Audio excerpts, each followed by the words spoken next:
ರಾಜಾಧಿರಾಜ.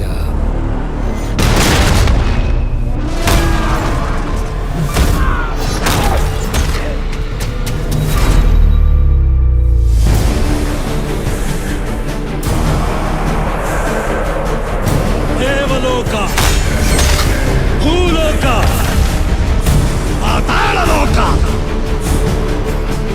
ಮೂರು ಲೋಕಗಳಲ್ಲೂ ಇನ್ನು ನನ್ನದೇ ಸಾಮ್ರಾಜ್ಯ.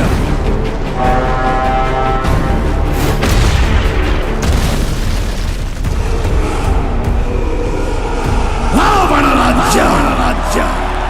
ಸೃಷ್ಟಿಗೆ ಸಂಕಷ್ಟ ಒದಗಿದಾಗಲೆಲ್ಲ ಮಹಾವಿಷ್ಣು ಸ್ವತಃ ಅವತರಿಸಿ ಅದನ್ನು ರಕ್ಷಿಸಿದ್ದಾನೆ. ನನ್ನ ಜ್ಯೇಷ್ಠ ಪುತ್ರ ರಾಮ.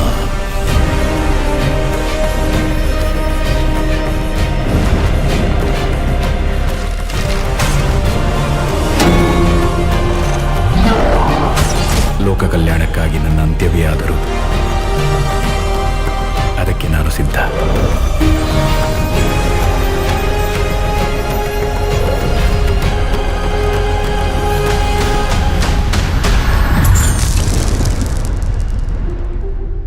ನಾನು ನಿರ್ಧರಿಸಿ ಆಗಿದೆ.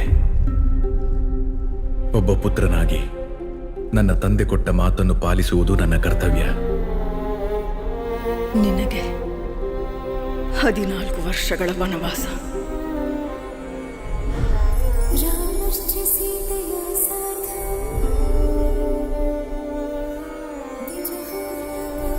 ವಿವಾಹದ ವೇಳೆಯಲ್ಲಿ ನೀವು ನನಗೆ ಕೊಟ್ಟ ಮಾತು ಮರೆತು ಬಿಟ್ಟಿರಾ? ನಮ್ಮಿಬ್ಬರ ವಿಧಿಯೂ ಒಂದೇ. ಆ ವಿಧಿ ಲಿಖಿತ ಏನೇ ಆಗಿರಲಿ ನನಗೆ ಸಮ್ಮತವೇ.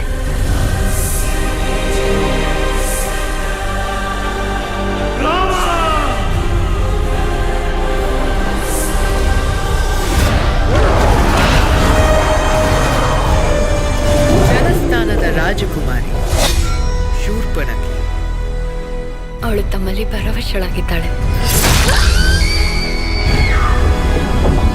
ನಿನ್ನ ಸೇಡು ತೀರಿಸಿಕೊಳ್ಳುವುದು ನಿಶ್ಚಿತ ಶೂರ್ಪಣಖಿ. ರಾಮನ ಮೃತ್ಯು ಘೋರವಾಗಿರುವುದು ಅಪಮಾನ, ಘನಘೋರವಾಗಿರುವುದು. ರಾವಣ 3 ಲೋಕದ ಅಧಿಪತಿಯಾದರೆ ಆ 3 ಲೋಕಗಳ ಸಾಕ್ಷಿಯಾಗಿ ಅವನನ್ನು ವಧಿಸುತ್ತೇನೆ. ನನ್ನ ಸೀತೆಯನ್ನು ನಾನು ಮರಳಿ ಕರೆತರುತ್ತೇನೆ.